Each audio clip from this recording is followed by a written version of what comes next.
Hi friends, welcome to Vismaya குடல். இன்றைக்கி வந்து மார்னிங் பிரேக்ஃபாஸ்ட்டு லஞ்ச் எல்லாம் முடித்து வீட்டில் எல்லாரையும் பேக் பண்ணி அனுப்பிட்டு வெளில வந்து பார்த்தாக்கா 8 மணிக்கே எப்படி இருக்குதுன்னு சொல்லி பாருங்கள். ஸோ இந்த மாதிரி நல்ல சில்லுன்னு நல்ல மிஸ்டெல்லாம் இருக்கிற டயத்தில் நான் பண்ணுறது ரெண்டு விஷயந்தான். ஒன்று கவுந்தடிச்சு தூங்குறது, இல்லைன்னா இந்த சில்லுன்னு இருக்கிற கிளைமேட்டுக்கு பிடிச்ச பாட்டை போட்டுட்டு வீட்டை க்ளீன் பண்ணுறது. ஸோ இன்றைக்கி வந்து என்னோடய மாஸ்டர் பெட்ரூமோட க்ளீனிங் தான் இந்த வீடியோவில் ஷேர் பண்ணியிருக்கேன். ஸோ இன்றைக்கி வந்து என்னோடய பெட்ரூமில் க்ளீனிங் வந்து என்னோடய ட்ரெஸ்ஸிங் டேபிள்லேருந்து வந்து ஸ்டார்ட் பண்ணுறேன். கிச்சனில் எப்படி கட்லரி ட்ரை வந்து க்ளீன் பண்ணுறது ரொம்ப கஷ்டமோ அதே மாதிரி பெட்ரூமில், ஏன்னா நிறைய ஐட்டம் தான் நம்ம வந்து வாங்கி இதில் தான் வச்சுருப்போம். இந்த டோரை ஓப்பன் பண்ணதுக்கப்புறமா எனக்கு வந்து ஒரு ஞாபகம் வந்தது. நம்மக்கிட்ட வந்து நம்மளோட ஃபாலோவர்ஸ் வந்து கேட்டிருந்தாங்க, ரெகுலர் யூஸ்க்கு பண்ணுற மாதிரி, இல்லை எங்கேயாவது ஃபெஸ்டிவல்ஸ் வந்து போகிறோம், இல்லை வந்து நம்ம ஒரு லாங் ஸ்டே இருக்கணும் அப்படின்னாக்கா ஒரு பட்ஜெட் ரேஞ்சில் வந்து பர்ஃப்யூம் ரெஃபர் பண்ணுங்கன்னு சொல்லியிருந்தீங்க. நான் வந்து இந்த எல்லா பர்ஃப்யூமே அமேசானில் தான் வாங்கியிருந்தேன். இப்போ வந்து பார்த்தீங்கன்னா வேலண்டைன்ஸ் டே சேல் கூட வந்து போயிட்டுருக்கு. உங்களுக்கு மினிமம் 40% ஆஃபரும், நான் இப்போ சேல் போயிட்டுருக்கிறதுனால இதை சொல்கிறேன். ப்ளஸ் வந்து 10% வந்து எக்ஸ்ட்ராவும் போயிட்டுருக்கு. நீங்கள் ப்ரைம் கஸ்டமராக இருக்கீங்க அப்படின்னாக்கா உங்களுக்கு வந்து 10% வந்து கேஷ்பேக்கும் இருக்குது. ஸோ நம்ம பர்ஃப்யூம் வந்து சொல்லலாம். இது வந்து ஒரு பர்ஃப்யூம்ஸ் எனக்கு ரொம்ப பிடிக்கும் அப்படின்னாக்கா எங்கேஜோட இந்த ஒரு பாடி ஸ்ப்ரே. இது வந்து ஒரு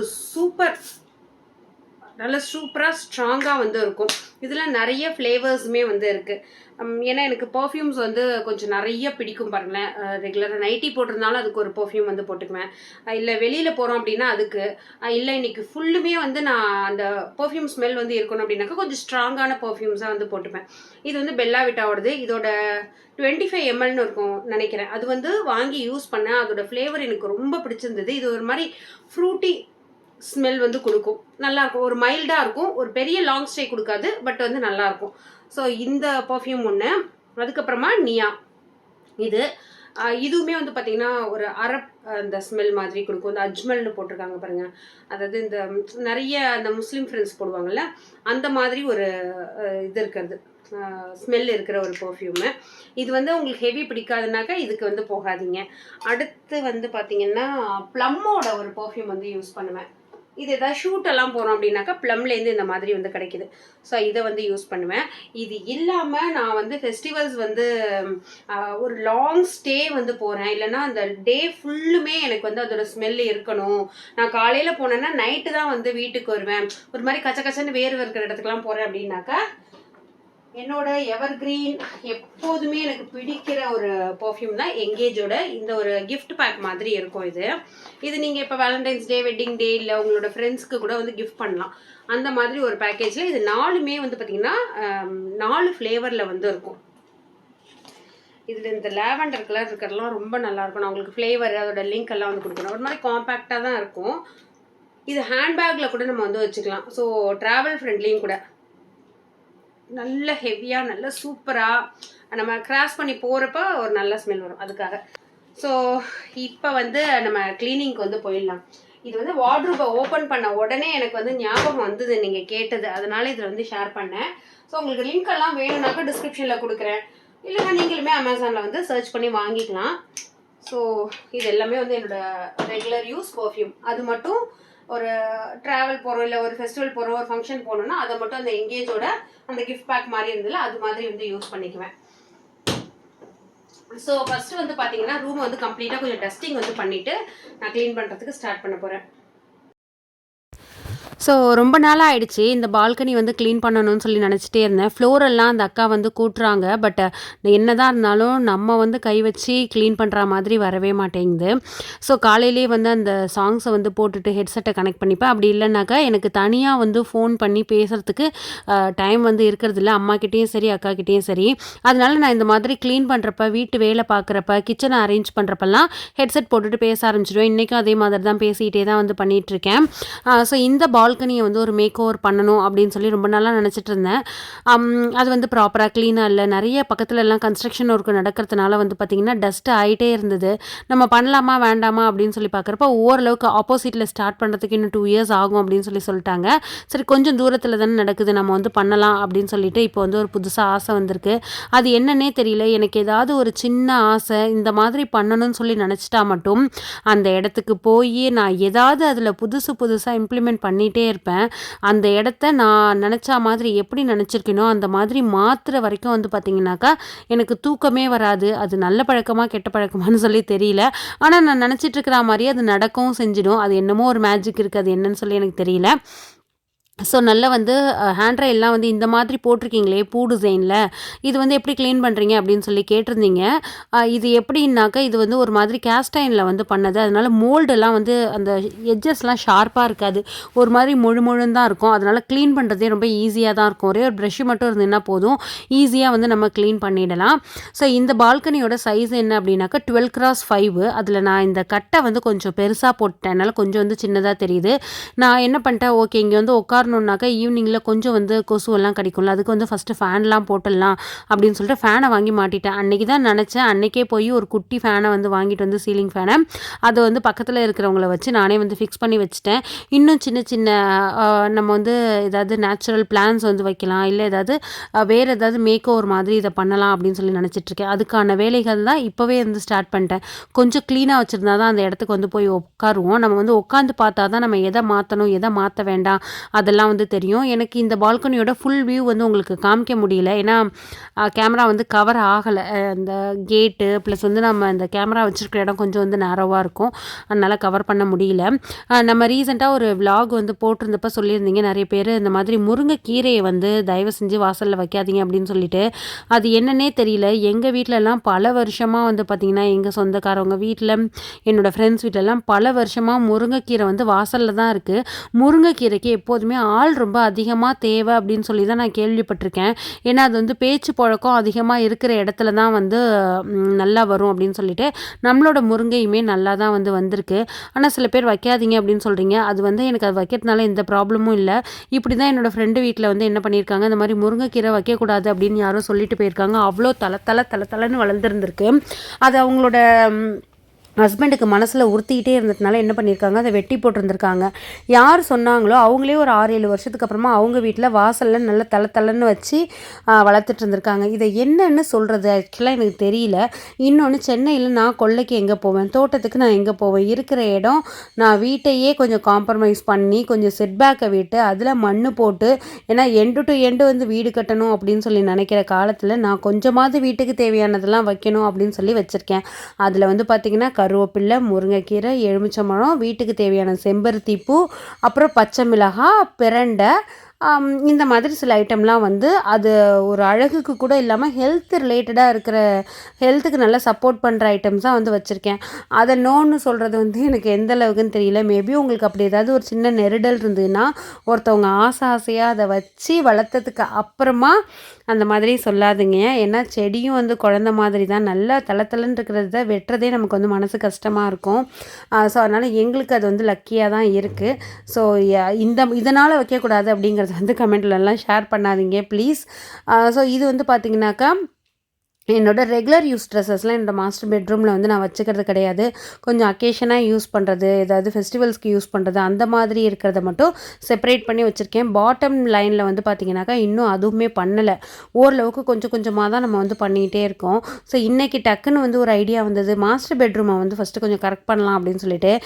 ஏன் இந்த ரூமை வந்து டூர் போட மாட்டீங்க அப்படின்னு சொல்லி கேட்டிங்க. இன்டீரியர் முடிஞ்சதுக்கு அப்புறமாவுமே இந்த ரூமோட ரியல் லுக் வந்து தெரியணும் அப்படின்னு சொன்னாக்கா, இதுக்கு நம்ம கொடுத்துருக்குற இந்த லைட் ப்ரொவிஷன் எல்லாத்துலேயுமே வந்து லைட்ஸ் வந்து வரணும். அது சீலிங்கை பார்த்தீங்கன்னாக்கா சீலிங்கில் லைட் இருக்கா இல்லை லைட்டில் சீலிங் இருக்கானே தெரியல, அந்தளவுக்கு பாயிண்ட்ஸ் வந்து கொடுத்து வச்சுருக்கோம். ஏன்னா எனக்கு அதை பற்றி இந்த ஸ்ட்ரிப் லைட்ஸ் பற்றி பெருசாக தெரியாததுனால ஃபுல்லுமே லைட் கொடுக்குற மாதிரி வந்து நான் கொடுத்துட்டேன். ஸோ அது வந்து வாங்குகிற காஸ்ட்டே கொஞ்சம் வந்து அதிகமாக வருது. அதனால் வந்து கொஞ்சம் பொறுமையாக பண்ணலாம், ஹால்லெல்லாம் கொஞ்சம் முடிச்சுட்டு அப்புறமா பண்ணலாம் அப்படின்னு சொல்லிட்டு.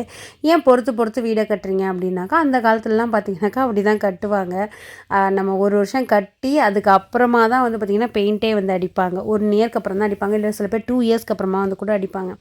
ஸோ அதனால் நான் வந்து இது ஓகே, இது எல்லாமே நல்லா இருக்கிற மாதிரி தோணுது. இன்னொன்று கொஞ்சம் கொஞ்சமாக நம்ம வந்து பட்ஜெட் கரெக்ட் பண்ணிவிட்டு அதுக்கப்புறமா செய்யலாம் அப்படிங்கிறதுனால தான் பொறுமையாக வந்து செஞ்சிட்ருக்கோம். இந்த பெட் ஸ்ப்ரெட் பொறுத்த வரைக்கும் பார்த்திங்கன்னா எப்போதுமே உங்களுக்கு அழுக்கு ஆகுதோ இல்லையோ, ஒரு மாதிரி கரை வருதோ இல்லையோ, எதுவாக இருந்தாலும் கரெக்டாக 5 days ஒன்ஸ், நான் 7 days கூட சொல்ல மாட்டேன், 5 days ஒன்ஸ் வந்து மாற்றிட்டோம் அப்படின்னாக்கா அந்த ரூமில் அந்த மாதிரி நம்ம படுக்கிறப்ப நல்ல ஒரு தூக்கமே வந்து வரும். இது வந்து ஃபிட்டட் பெட்ஷீட் வந்து நான் அமேசானில் தான் வந்து வாங்கியிருந்தேன். அமேசானில் இல்லை சாரி மீஷோவில் வந்து வாங்கியிருந்தேன். ஸோ நான் வேணால் உங்களுக்கு லிங்க் வந்து போடுறேன். ட்ரெஸ்ஸிங் டேபிளில் வந்து பார்த்திங்கன்னா பாட்டம் லைன் அதை மட்டும் வந்து கொஞ்சம் இன்றைக்கி க்ளீன் பண்ணிட்டேன். ஏன்னா மேலெல்லாம் ஒன்றும் பெருசாக க்ளீன் பண்ணுறதுக்கு இல்லை, ஜஸ்ட்டு அரேஞ்ச் பண்ணுற வேலை மட்டும்தான் இருக்குது. அது வந்து ட்ரெஸ்ஸிங் டேபிள் எப்படி அரேஞ்ச் பண்ணி வச்சுருக்கீங்க அப்படின்னு சொல்லிட்டு ஒரு வீடியோ போடுங்கன்னு சொல்லியிருந்தீங்க. அதை நான் ஆர்கனைஸ் பண்ணி வச்சுட்டு ப்ராப்பராக ஆர்கனைஸ் பண்ணி வச்சுட்டு உங்களுக்கு வந்து வீடியோ போடுறேன். பாட்டமில் வந்து பார்த்திங்கன்னா இதில் எங்கே இருக்குது ஹேண்டில் உங்களோட ட்ரெஸ்ஸிங் டேபிள்னு சொல்லி கேட்டிருந்தீங்க. இது வந்து ஹேண்டில் ஃப்ரீ தான். இதில் ஏதாவது ஒரு இடத்துல மட்டும் ஒரு சின்னதாக ஒரு கர்வ் மாதிரி கொடுத்துருப்பாங்க. அந்த இடத்த பிடிச்சி தான் நம்ம வந்து அதை ஓப்பன் பண்ணணும். ஸோ பாட்டமில் வந்து நம்ம டெய்லி யூஸ் பண்ணுற பிந்தி, அதுக்கப்புறமா மாய்ஸ்சரைசர், டால்கம் பவுடர், குங்குமம், அப்புறம் சிசர்ஸு, ரெகுலர் நம்ம எப்போயான டக்குன்னு சில இயரிங்ஸ்லாம் வந்து மாற்றுவேன். அடிக்கடி இயரிங்ஸ் மாற்றுற பழக்கம் இருக்குது. அதனால் அந்த மாதிரியை மட்டும் இந்த கிளாஸ் டோரை ஓப்பன் பண்ணாமல் இந்த பாட்டம்லேயே வந்து கொடுத்துட்றது. இன்னொன்று ட்ரெஸ்ஸிங் டேபிள் வந்து பார்த்திங்கன்னா ஆஃப்டர் லைட்டிங் வந்து அவ்வளோ சூப்பராக இருக்கும். அதனால தான் அதுவுமே நான் டூர் மாதிரி போடாமல் வெயிட் பண்ணிகிட்ருக்கேன். ஸோ இந்த மிரர்ஸ் வந்து நான் அந்த பேக் சைடு நம்ம வந்து ஒரு லோ நெக் வைக்கிறோம், ஓகே கரெக்டாக இருக்கா, இல்லை வந்து ஒரு ஹேர் ஸ்டைல் பண்ணுறோம் கரெக்டாக இருக்கான்னு பார்க்கறதுக்காக இந்த மாதிரி ஹேண்ட் மிரர்ஸ் வந்து எப்போதுமே வச்சுப்பேன். வச்சுட்டு டிவி யூனிட்டில் இந்த லூவர் பேனல் வந்து போட்டதுனால அதையுமே வந்து ப்ராப்பராக க்ளீன் பண்ணிவிட்டு இந்த இடத்துல பெருசாக டம்ப் பண்ணுறது கிடையாது. ஏன்னா இது வந்து ஓப்பன் ஸ்பேஸு, ஓப்பனாக இருக்கிறப்ப நிறைய வந்து டஸ்ட் வந்து அதில் சேர்ந்துட்டே இருக்கும். அதனால் இந்த இடத்துல நான் என்ன வச்சுருப்பேன் அப்படின்னாக்கா நைட்டு நான் கொஞ்சம் வேஸ்லின் யூஸ் பண்ணுவேன். அது எல்லாருக்குமே தெரியும்ல, அந்த மாதிரி வேஸ்லின், அந்த தைலம், இப்போல்லாம் கொஞ்சம் வெயிட் போட்டதுக்கப்புறம் முதுகெல்லாம் சொரியவே முடியல, அதுக்காக அந்த ஒரு ஸ்டிக்கு அப்படின்னு சொல்லிட்டு சில ஐட்டம்ஸு, இந்த மஸ்கிட்டோ பேட்டு இதெல்லாம் வந்து வச்சுருப்பேன். இதெல்லாம் தான் இந்த சைடில் வந்து வச்சுருப்பேன். அந்த சேர் வந்து போட்டிருக்கோம் இல்லையா, அந்த சைடு வந்து பார்த்திங்கன்னா எதுவுமே இருக்காது. அந்த சேர் வந்து பால்கனியில் உட்கார்றதுக்காக பகலில் மட்டும் எடுத்து உள்ளே வச்சிடுறது. ஏன்னா கொஞ்சம் வெயிலில் வந்து அது வெளுத்து போயிடும் அப்படிங்கிறதுக்காக அந்த மாதிரி வந்து பண்ணியிருக்கேன். அடுத்து பாப்பா ரூமில் வந்து ஆல்மோஸ்ட் எல்லாம் முடிஞ்சுது. ஒரே ஒரு லைட்டிங் மட்டும் அங்கேயுமே வந்து பெண்டிங் இருக்குது. ஸோ நம்ம எந்தளவுக்கு ஒரு பொருள் வாங்குகிறோமோ அதுக்கு ஈக்குவலாக வந்து லேபர் வந்து கொடுக்கறதுக்கு நம்ம ரெடியாக இருக்கணும். ஏன்னா பாப்பாவோட திங்ஸ் வந்து ட்ரெஸ்ஸஸ் வந்து கொஞ்சம் சின்ன சைஸ் ஆனதெல்லாம் இந்த ரூமில் வச்சிடுறது. ஏன்னா அது இங்கே இருக்கிறப்ப எனக்கு தெரியும், இங்கேருந்து எடுத்தோன்னா நம்ம எங்கேயாவது வெளியில் போகிறதுக்கு போட்டுக்கிறதுக்கான ட்ரெஸ்ஸு அப்படின்னு சொல்லிட்டு வந்து புரியும். அதனால் இங்கே வந்து வச்சுக்கிறது பிரித்து வச்சுப்பேன். இப்போ நம்ம regular use daily use day to டேக்கு போடுறது அப்படிங்கிறத வந்து ஒரு வார்ட்ரோப்பில் வந்து வச்சுப்பேன். இன்னொன்று கொஞ்சம் நம்ம சட்டுன்னு ஒரு ஷாப்பிங் போகிறோம், இல்லை இப்போ நியர்பை டெம்பிள் போகிறோம், அதுனா அதை வந்து ஒரு இடத்துல வச்சுப்பேன். ஏதாவது ஃபங்க்ஷனுக்கு மட்டும்தான் எடுக்க போகிறேன் அப்படின்னாக்கா அதை வந்து என்னோடய மாஸ்டர் பெட்ரூமில் வந்து வச்சுருப்பேன். அந்த மாதிரி வந்து செப்பரேட் பண்ணி வச்சுப்பேன். இப்போ ஷிம்மரிங் லெகின்ஸ் வந்து பார்த்திங்கன்னா நான் இப்போ ரீசெண்டாக வாங்கியிருந்தேன். ஒரு 670 அந்த மாதிரி வந்து வருது. ஒரு லெகின்ஸே 700 போட்டு வாங்கணுமா அப்படின்னு சொல்லிட்டு தோணுது. ஸோ அதுக்கு வந்து நான் ஒரு சூப்பர் ஆப்ஷன் வந்து பார்த்துருக்கேன். அதை நான் நெக்ஸ்ட் என்னோடய விலாக்லேயோ இல்லை வந்து இன்ஸ்டா ரீல்லையோ வந்து போடுறேன். ஒரு லெகின்ஸே நான் வாங்கினதை விட பாதி கம்மியாகவே வந்து எனக்கு கிடச்சிது. குவாலிட்டி எப்படி இருக்குது அப்படிங்கிறது நான் வந்து ப்ராடக்ட் வந்ததுக்கப்புறமா உங்களுக்கு வந்து ஷேர் பண்ணுறேன். இந்த ரூமில் என்னோடய நைட்டி, ரெகுலர் யூஸ் ட்ரெஸ்ஸஸ் அதெல்லாம் வந்து வச்சுப்பேன். இது வந்து கெஸ்ட் வந்தாங்க அப்படின்னாக்கா ஸ்டே பண்ணுறதுக்கு. ப்ளஸ் வந்து நான் சம்டைம்ஸ் ஹஸ்பண்ட் வந்து ஒர்க் பண்ணுவாங்க, அப்போ வந்து இங்கே வந்து ஒர்க் பண்ணிப்பாங்க. நாங்கள் 2 பேரும் டிஸ்டர்ப் பண்ணாமல் இருக்கணும் அப்படின்னு சொல்லிட்டு நாங்கள் அந்த ரூமில் வந்து இருந்துப்போம். அந்த மாதிரி 2 ரூமுமே வந்து எங்களோட பர்சனல் யூஸ்க்கு தான் வந்து யூஸ் பண்ணிகிட்ருக்கோம். கீழே இருக்கிற ரூம் வந்து கெஸ்ட் வந்தாக்கா வந்து ஸ்டே பண்ணிப்பாங்க. இங்கே என்னோடய சல்வார் அதெல்லாம் வந்து எல்லாத்தையுமே மடித்து வச்சிடுறது. இந்த ரூமில் வந்து பார்த்திங்கன்னா நான் எப்போதுமே துணி எடுத்துகிட்டு வந்து ஓரளவுக்கு போட்டு வச்சு, சம்டைம்ஸ் வந்து நமக்கு டைம்லாம் இல்லை அப்படின்னாக்கா போட்டு வைக்கிறதுக்காக வைக்கிறது. இது வந்து ஒரு 2-3 நாள் துணி, அதனால தான் கொஞ்சம் அதிகமாக இருக்குது. ஸோ இதெல்லாம் பண்ணிவிட்டு க்ளீன் பண்ணி முடிச்சதுக்கு அப்புறமா வந்து நான் கீழே போனேன். எனக்கு கொஞ்சம் டைமுமே இருந்தது. எப்போதுமே நமக்கு வேர்வை அதிகமாக இல்லை அப்படின்னாக்கா நமக்கு வந்து நல்ல வேலை செய்ய தோணும், கொஞ்சம் ஆசையாகவுமே இருக்கும் வேலை செய்யறதுக்கு. ஒரு மாதிரி ஸ்டஃபியாக இருந்ததுன்னா தான் ஐயோ என்னடா இப்படி இருக்கே அப்படின்னு சொல்லி தோணும். ஏன்னா இப்போ வந்து சம்மர்லாம் வரப்போது நிறைய க்ளீனிங் ஒர்க்கெல்லாம் நான் வந்து முடிச்சு வச்சுக்கிறேன். அதுக்குன்னு நம்ம வந்து வெயிலில் வேலையே செய்ய மாட்டோம் அப்படிங்கிறது கிடையாது. பட் இந்த கிளைமேட்டு, அந்த மைண்ட் செட்டு, மூடு இதெல்லாம் பொறுத்துட்டு அது கொஞ்சம் வந்து மாறும்னு வச்சுக்கோங்களேன். இந்த பெட்ஷீட்டு இது என்ன சொல்கிறதுன்னு தெரில. ஆக்சுவலாக இது கொஞ்சம் ஹெவி வெயிட்டாகவே இருக்கும். இதெல்லாம் வந்து எங்கள் டேடி வந்து ஃபாரின்லேருந்து இருக்கிறப்ப எடுத்துகிட்டு வந்து அது யூஸ் பண்ணாமே வச்சுருந்தோம். எவ்வளோ வருஷம், கிட்டத்தட்ட ஒரு 7-8 வருஷம் கூட இருக்கும், யூஸ் பண்ணவே இல்லை. அதனால் சரி இந்த பெட்டில் வந்து நம்ம ரொம்ப அதிகமாக யூஸ் பண்ண போகிறது இல்லைன்னு சொல்லிட்டு இதில் போட்டதுக்கப்புறமா அது ரொம்ப அழகாக இருந்தது. அது பார்க்குறதுக்கு நல்லாயிருக்கும், ஆனால் சம்மரில் படுக்க முடியாது. ஸோ இந்த ரூமில் வந்து பிங்க் அண்டு க்ரீன் இந்த மாதிரி தீம் தான் வந்து செட் பண்ணியிருந்தோம். இன்னும் அந்த ஹெட்போர்டுக்கும் பின்னாடியெல்லாம் கொஞ்சம் வேலை வந்து இருக்குது. சரி கீழே வந்ததுக்கு அப்புறமா கொஞ்சம் இந்த டிவி யூனிட்டில் கிராஸ் மேட்டை எப்படி நீங்கள் மெயின்டைன் பண்ணுறீங்க, இதெல்லாம் பண்ணி வச்சா எப்படி மெயின்டைன் பண்ண முடியுது அப்படின்னு சொல்லி கேட்டிருந்தீங்க. இது ரொம்ப ரொம்ப சிம்பிள். இதை எடுத்துகிட்டு நான் அந்த ப்ரெஷ்ஷை வச்சு தொடச்சிட்டு திரும்ப போட்டேன்னா அவ்வளோதான். இதை வந்து டெய்லியெல்லாம் பண்ணணும் இல்லை வாரத்துக்கு ஒரு தடவை பண்ணணும்னா இல்லை, ஒரு 2 மாதத்துக்கு ஒரு தடவை இந்த மாதிரி கிராஸ் மேட் போட்டு நீங்கள் பண்ணி வச்சுக்கிட்டிங்கனாலே போதும், ரொம்ப நல்லாயிருக்கும். இப்படி தான் இருக்கும் என்னோடய க்ளீனிங். நிறைய எனக்கு க்ளீன் பண்ணுறது ஏன் ரொம்ப பிடிச்சிருக்கு அப்படின்னா, ஒன்று எனக்கு பிடிச்ச விஷயத்த பார்த்துக்கிட்டு பண்ணுவேன், இல்லைனா கேட்டுக்கிட்டு பண்ணுவேன், இல்லை ஃபோன் பேசிட்டு பண்ணுவேன். மேக்ஸிமம் நான் ஃபோன் பேசுகிற டைம் வந்து பார்த்திங்கன்னா, ஒரு நாளைக்கு ஒரு 1 ஹவரோ இல்லை ½ அன் ஹவரோ இருக்குது அப்படின்னா, அந்த டைமில் வேலை மட்டுமே வந்து பார்த்துக்கிட்டே தான் பண்ணுவேன். அப்போ எனக்கு வந்து அந்த வேலை செய்கிற பேர்டனே தெரியாமையே இருக்கும். அது என்னன்னு தெரில, எனக்கு மட்டும் தான் அப்படி ஃபீல் ஆகுதான்னு சொல்லி தெரில. இந்த ஊஃபர் செட் வந்து இன்னும் மாட்டணும். மாட்டாமல் அப்படியே தான் வந்து வச்சுருக்கோம். ஏன்னா மேலே வந்து எலக்ட்ரிக்கல் லைன் எடுத்து மாட்டணும். ஸோ இதெல்லாமே முடிச்சதுக்கு அப்புறமா நான் வந்து ரெஃப்ரெஷ் ஆகிட்டு அந்த டே அப்படியே போகும் பாருங்கள். காலையில் கொஞ்சம் நம்ம பிரிஸ்காக ஆரம்பித்தோன்னா அந்த டேயில் அவ்வளோ வேலை, நம்ம பிளான் பண்ணாத நிறைய வேலையை வந்து பார்க்க முடியும். இல்லை கொஞ்சம் நேரம் உட்காருவோன்னு நம்ம அந்த ஃபோனில் மட்டும் கையை வச்சிட்டோம் அப்படின்னாக்கா அவ்வளோதான், முடிஞ்சு போச்சு கதை. அன்றைக்கி டே ஃபுல்லுமே ஒரு லேசி டேயாக தான் போகும். ஸோ இந்த மாதிரி ஹாலில் அன்பிளான்டு, நான் ஆக்சுவலாக ரூமை மட்டும்தான் க்ளீன் பண்ண பிளான் பண்ணியிருந்தேன். ஆனால் அன்பிளான்டாக இந்த டிவி யூனிட்டும் கொஞ்சம் க்ளீனானது. கிளாஸ் உள்ளே இருக்கிறதெல்லாம் துடைக்க வேண்டியதில்லை, அதெல்லாம் கொஞ்சம் க்ளீனாக தான் இருக்கும். அது உள்ளெல்லாம் டஸ்ட் வந்து போகிறதில்ல. ஸோ இப்படி தான் என்னோடய டே வந்து இருந்தது. இந்த க்ளீனிங் வீடியோ உங்களுக்கு பிடிச்சிருக்கா அப்படிங்கிறத கமெண்ட்டில் ஷேர் பண்ணுங்கள். So thank you, by.